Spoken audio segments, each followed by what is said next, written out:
देख रहे हैं सत्यहिंदी.com। चलिए एक नजर डालते हैं अब तक की सुर्खियों पर। कांग्रेस नेता राहुल गांधी 2019 के मानहानि मामले में अपनी 2 साल की सजा के खिलाफ अपील करने के लिए आज गुजरात की एक अदालत में पेश होंगे। प्रधानमंत्री नरेंद्र मोदी के अपमान के रूप में देखी गई एक टिप्पणी के लिए मानहानि के मामले में उन्हें दोषी ठहराने वाले मजिस्ट्रेट के आदेश को रद्द करने के लिए राहुल गांधी सूरत की सत्र अदालत से आग्रह करने की याचिका दायर कर सकते हैं। सूत्रों के मुताबिक राहुल गांधी दोष सिद्धि पर अंतरिम रोक लगाने की भी मांग करेंगे, जिससे उनकी लोकसभा सदस्यता बहाल हो जाएगी। बता दें कि कांग्रेस के पूर्व अध्यक्ष राहुल गांधी को हाल ही में गुजरात की एक अदालत के आदेश के बाद सांसद के रूप में अयोग्य घोषित कर दिया गया था। वहीं आज उनकी बहन प्रियंका गांधी वाड्रा और 3 कांग्रेस शासित राज्यों के मुख्यमंत्री अशोक गहलोत, भूपेश बघेल और सुखविंदर सिंह सुक्खू राहुल के साथ सूरत जाएंगे। बता दें कि अदालत में पेशी से पहले राहुल गांधी ने अपनी मां सोनिया गांधी से भी मुलाकात की थी। कांग्रेस ने आज 3 अप्रैल को सुबह 10:30 बजे संसद में अपने सभी सदस्यों की बैठक बुलाई है। कांग्रेस द्वारा यह बैठक राज्यसभा और लोकसभा दोनों में बुलाई गई है और इस दौरान सभा सांसदों को काले कपड़े पहनकर आने के लिए कहा गया है। गौरतलब है कि मोदी सर ने मानहानि मामले में राहुल गांधी को सूरत कोर्ट द्वारा सजा सुनाए जाने के बाद उनकी लोकसभा की सदस्यता रद्द कर दी गई थी और इसके बाद से ही कांग्रेस द्वारा लगातार विरोध प्रदर्शन जारी है। राहुल गांधी की संसद की सदस्यता खत्म किए जाने के बाद से ही कांग्रेस पार्टी लगातार केंद्र सरकार पर हमलावर है। बिहार के नवादा में रविवार को केंद्रीय गृह मंत्री अमित शाह ने एक जनसभा को संबोधित करते हुए कहा कि जनता के बीच जाएंगे और महागठबंधन की सरकार को उखाड़ फेंकेंगे। उन्होंने कहा कि नीतीश बाबू प्रधानमंत्री बनने से रहे, क्योंकि देश की जनता ने तय किया है कि तीसरी बार भी नरेंद्र मोदी ही प्रधानमंत्री बनने वाले हैं। अब नीतीश बाबू को वापस ना लाया जाए, यही जनता का मन है। उन्होंने कहा कि लोकसभा चुनाव के बाद यह सरकार अपने वजन से गिरने वाली है और अब कमल की सरकार बनने वाली है। उन्होंने लोगों से कहा कि 40 में से 40 सीटें दीजिए, दंगा करने वालों को उल्टा लटकाकर सीधा कर देंगे।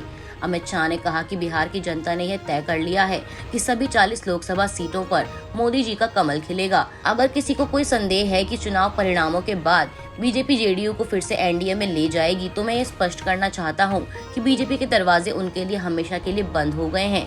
वहीं अमित शाह की रैली के बाद जेडीयू ने भी एक प्रेस कॉन्फ्रेंस कर पलटवार करते हुए कहा कि ये विकास का फर्जीवाड़ा करने वाले लोग हैं। अमित शाह पिछड़े वर्ग पर हमला करके संघीय ढांचे को बर्बाद कर रहे हैं। बिहार को बदनाम किया जा रहा है। लोक जनशक्ति पार्टी के राष्ट्रीय अध्यक्ष चिराग पासवान ने देश के गृह मंत्री अमित शाह को बिहार की वर्तमान स्थिति से अवगत कराते हुए पत्र लिखा है और बिहार में राष्ट्रपति शासन लगाने की मांग की है। इस पत्र में चिराग ने लिखा, महोदय, आप बिहार के दौरे पर हैं और यहाँ के ताज़ा हालात के बारे में जानते हैं। रामनवमी के दौरान बिहार शरीफ और सासाराम में भड़की हिंसा की आग में बिहार जल रहा है। राज्य सरकार और सुरक्षा व्यवस्था इस हिंसा को रोकने में विफल रही है। इस वजह से लोग डरे हुए हैं। सीएम नीतीश कुमार से लोगों का विश्वास उठ चुका है। सीएम नीतीश कुमार से अब बिहार संभलने वाला नहीं है। प्रदेश के हित में लोक जनशक्ति पार्टी आपसे राष्ट्रपति शासन लगाने की मांग करती है। विदेश मंत्री एस जयशंकर ने धारवाड़ में बुद्धिजीवियों के एक सत्र को संबोधित करते हुए कहा कि भारत को चीन से अलग करने वाली वास्तविक नियंत्रण रेखा पर भारत का रुख अडिग रहेगा।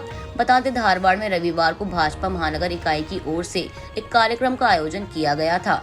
इस दौरान उन्होंने कहा कि चीन के साथ हमारा गंभीर विवाद है और 2020 के बाद से सीमा पर तनाव है। साथ ही उन्होंने कहा कि चीन के साथ हमारे संबंध सामान्य नहीं है और अगर वास्तविक नियंत्रण रेखा पर बड़ी संख्या में सैन्य बल हो तो फिर यह सामान्य हो भी नहीं सकते हैं। वास्तविक नियंत्रण रेखा पर चीन की आक्रामकता को लेकर जयशंकर ने कहा कि 2020 में जब कोविड चल रहा था, तब भी प्रधानमंत्री नरेंद्र मोदी को भारतीय सेना और भारतीय वायु सेना को बहुत बड़ी संख्या में बॉर्डर पर भेजने में कोई हिचकिचाहट नहीं थी, क्योंकि सीमाओं को सुनिश्चित करने के लिए वास्तविक नियंत्रण रेखा पर समझौतों का उल्लंघन करके सेना को लाने वाले पड़ोसी को आप जो एकमात्र जवाब दे सकते हैं वो सेना को विरोध में तैनात करना है। जयशंकर ने यह भी कहा कि हमारे सैनिकों को चीन की सीमा पर इस तरह से तैनात किया गया था कि उनकी अच्छी देखभाल हो और उनके पास चुनौतियों से निपटने के लिए सही उपकरण हो। जब तक हमें कोई संतोषजनक समाधान नहीं मिल जाता, उस सीमा पर हमारा रुख नहीं बदलेगा। हमें जो कुछ भी बनाए रखना होगा हम उसे बनाए रखेंगे, क्योंकि यह प्रधानमंत्री का दृढ़ विश्वास है।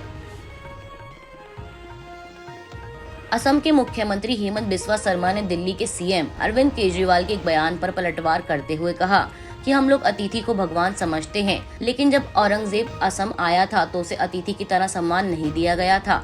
इसलिए मैं केजरीवाल से सिर्फ इतना कहना चाहता हूँ कि जब आप यहाँ झूठ बोलने आए तो हमने आपको कुछ नहीं कहा। इसके बाद भी आपको जितना सम्मान मिलना चाहिए था वो हमने दिया। हमने तो आपको सुरक्षा तक दी, लेकिन जब हम दिल्ली जाते हैं तो आप तो सुरक्षा तक नहीं देते। कोविड के समय में मैंने आपको इतने लोगों के बारे में ट्वीट किया, लेकिन आपने एक भी रिप्लाई नहीं दिया। इसलिए ज्यादा नहीं बोलना चाहिए।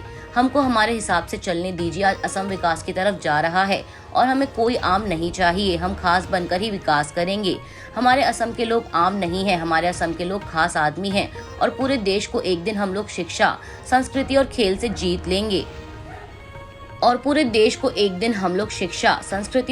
जीत लेंगे। यही मेरी तमन्ना है। सीएम शर्मा ने आगे कहा कि केजरीवाल में हिम्मत ही नहीं है कि वो मेरे ऊपर वही आरोप यहाँ आकर लगा सकें जो उन्होंने दिल्ली विधानसभा में लगाए थे। मैं उन्हें ऐसा करने की चुनौती देता हूँ। ऐसे लोग सिर्फ विधानसभा में ही हीरोपंती दिखा सकते हैं, क्योंकि उन्हें पता है कि वहाँ बोलने से किसी पर कोई केस नहीं हो सकता। अगर आप मर्द हैं तो एक मर्द की तरह बात कीजिए, अगर आप महिला हैं तो महिला की तरह बात कीजिए, लेकिन कभी कायर की तरह बात तो मत ही कीजिए। गौरतलब है कि दिल्ली के मुख्यमंत्री अरविंद केजरीवाल ने रविवार को असम में की गई अपनी पहली रैली में सीएम शर्मा पर जमकर हमला बोला था। उन्होंने कहा था कि एक राज्य का मुख्यमंत्री किसी दूसरे राज्य के सीएम को धमकी दे, ये कहीं से भी शोभा नहीं देता। सीएम केजरीवाल ने असम के मुख्यमंत्री की नेतृत्व क्षमता पर भी सवाल उठाया था। उन्होंने कहा था कि सीएम शर्मा ने पिछले 7 वर्षों में केवल गंदी राजनीति की है। कांग्रेस नेता राहुल गांधी द्वारा हिंदुत्व विचारक वीडी सावरकर पर की गई टिप्पणियों के विरोध में भाजपा और उसकी सहयोगी शिवसेना ने कल रविवार को महाराष्ट्र के कई शहरों में सावरकर गौरव यात्रा निकाली। बता दें कि यह यात्रा ठाणे, दादर और अंधेरी पश्चिम के साथ ही नासिक सहित मुंबई में भी आयोजित की गई, जिसे लेकर भाजपा विधायक अमित सतम ने अंधेरी पश्चिम इलाके में सावरकर गौरव यात्रा को मिले स्वागत को लेकर एक ट्वीट कर राहुल गांधी को टैग करते हुए उन पर तंज कसते हुए लिखा कि मुसलमान भाइयों ने आज अंधेरी पश्चिम में सावरकर गौरव यात्रा का स्वागत किया। वीर सावरकर जाति, पंथ या धर्म के बावजूद पूजनीय हैं। राहुल गांधी, क्या आप इसे समझते हैं? गौरतलब है कि राहुल गांधी की मेरा नाम सावरकर नहीं है, मेरा नाम गांधी है और गांधी किसी से माफी नहीं मांगते। इस टिप्पणी पर भाजपा ने तीखी प्रतिक्रिया देते हुए ये गौरव यात्रा निकाली है। आज के लिए बस इतना ही। बाकी की खबरों के लिए जुड़े रहिए सत्यहिंदी.com के साथ।